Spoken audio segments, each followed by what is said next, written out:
Veerise tänaval tehakse ettevalmistusi lasteaia ehitamiseks. Ehitusaluselt pinnalt on maha võetud puud ja võsa.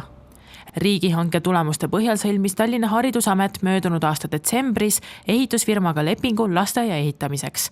Lepingu maksumuseks kujunes 1 897 500 eurot. Lasteaia krundi suurus on 8750 ruutmeetrit. Lisaks lasteaia hoonele on sinna planeeritud laste mänguväljakud. Kui me läbi meedia teatasime, et meil hakkab Kakumäe lasteaia projekteerimine, siis hakkasid koheselt lapsevanemad helistama Haabersti linnaosa valitsusse ja Tallinna Haridusametisse, kes soovisid juba oma last järjekorda panna.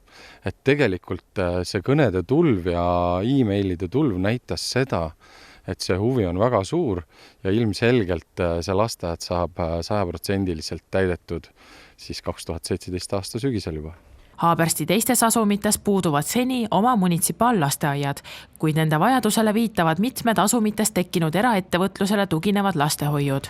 Linnaosa valitsus soovib, et juba lähitulevikus ei peaks Kakumäe noored pered raiskama aega laste viimiseks Väike-Õismäe või kesklinna lasteaedadesse. Kui me siin nüüd vaatame siia selja taha täpselt, siis on näha, et on ainult üks selline kolmnurga kojuline tükk puhtaks võetud, ülejäänud mets jääb siia kõik alles.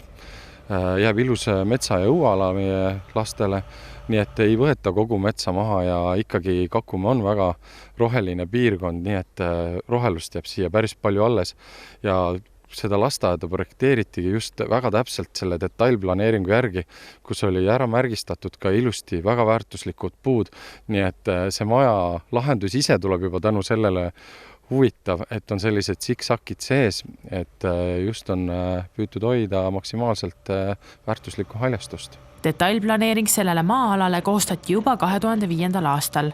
Tõsisemalt hakati lasteaia projekteerimisega tegelema peale viimaseid kohalikke valimisi 2013. aastal.